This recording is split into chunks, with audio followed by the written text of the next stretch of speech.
Alright, now it's been about a year at the G85 and all 5 of these lenses. I wanted to circle back around with you guys and tell you what I've learned about the system, what I love about it so much, maybe some limitations, but overall just why it's such a flexible kit for my style of shooting. So let's get into it. So in the last year I've taken this camera hiking a lot. I've been all over Yellowstone, Texas, Virginia, West Virginia, like these shots. It's really allowed me to make use of the portability advantage of Micro Four Thirds. I can have a whole backpack full of lenses and it doesn't really weigh me down. And you know, if I'm really going for that shallow depth of field look, I can just pop on my 25mm f/0.95 and I can get that look and that effect. So I don't really feel like it's holding me back for that style of shooting, if that's something you're concerned about. In the past year I've also photographed a couple of weddings, and even with the noise performance limitations of Micro Four Thirds, if you make use of that really good stabilization on the G85, you can kind of get around that. You try to keep your ISOs down, you get plenty of detail, even in low light environments like this. I was pretty impressed, and my clients, they were very impressed with these shots. I'm just going to double down on that and say the stabilization is really one of the standout features of the G85. Even after a year, I'm still really impressed. Like this shot I took at ISO 200, like half a second, and it's just great to be able to eke out that little bit of detail. And you know, waterfalls, being able to handheld shots with where you want motion blur like that very confidently. It doesn't take 5 tries to get it. It's like very reliable in terms of getting just a good steady shot and still having motion blur where you want it. So yeah, I just love the stabilization. And then in video as well, if you look at my Yellowstone trip video, look at the footage in that with like me walking. It's very smooth. It almost looks like I have a gimbal. So yeah, the stabilization on the G85 is just tops. So now let's dig into those limitations a little bit more. So for reference, my last system was a Pentax K5 with a really top-notch APS-C sensor. What I noticed right away going to the G85 was the dynamic range is really not in the same ballpark. You lift the shadows in a G85 raw file, you get a lot of green, gritty noise even at lower ISO, so you really have to pay attention to nailing the exposure. Do not underexpose too much to protect highlights because your shadows are going to be gross. So I'd say that's probably the biggest limitation in terms of image quality. The noise isn't too bad. You'll get a little bit of detail loss over 3200, and the base ISO of 200 means you never really get super clean, like blue skies like you would with a lower base ISO like 100 or 64 on a Nikon D850.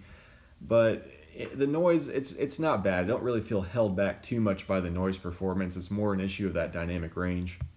The other limitation, of course, which is inherent to the smaller sensor size of Micro Four Thirds versus APS-C or full frame, is you're going to get a much deeper depth of field with this system. For some people, like landscape shooters, that's not really a bad thing, but if you're shooting portraits, if you're shooting like still life, environmental, it's really nice to be able to control the depth of field a little bit more. So in the G85, I have to really work for it. I have to put on the 25mm f/0.95 and manually focus my shots, or put on the 42.5 1.7.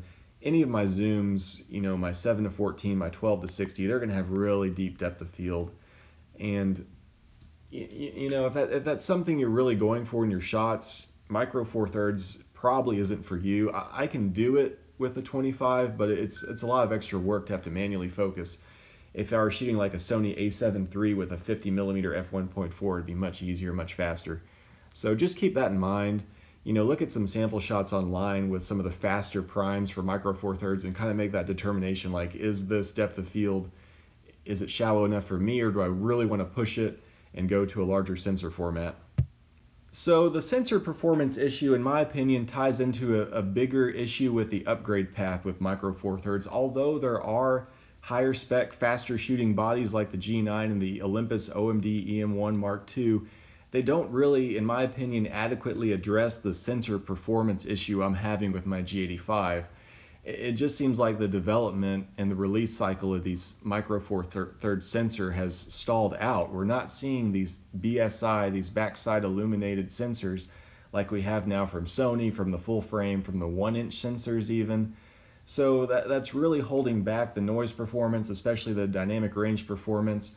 So I just feel like I'm kind of stuck. I'm really tempted to move to full frame and get a Sony a7 III, but the cost and the size of the lenses it's just a bridge too far for me right now. And you know, if they would address this issue and roll out some really nice BSI micro four thirds sensors with performance closer to what you'd get from a nice APS-C sensor like my old Pentax, I really wouldn't have much of anything to complain about with this kit. So yeah, upgrade paths. Know what you're getting. Don't buy it hoping that it's going to get better. That's the mistake I made with Pentax, to be honest.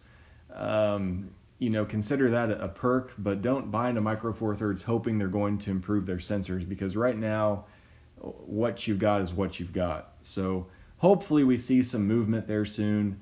Hopefully within the next year we get some brand new sensors for Micro Four Thirds, and that addresses the dynamic range issue once and for all. I'll just wrap up this review by saying this camera's been very durable. It's fallen off a tripod here and it kind of nicked the glass, but the touchscreen is unaffected. The weather sealing is held up great, as you can see from the intro. There's also a little bit of separation on the front grip. It's not bad. It's not like it's peeling off, but you can see it's kind of coming unstuck just a little bit on the front grip. All right, so in closing, thank you for watching. I hope this was a great, like, real life perspective for you if you're considering moving to the system. I've been in it now about a year. I've kind of hit it hot and heavy with these 5 lenses. Overall, I'm very impressed. Just know the limitations, know what you're getting, and I think you're going to be as happy as I am. All right, guys, thanks for watching, and see you later.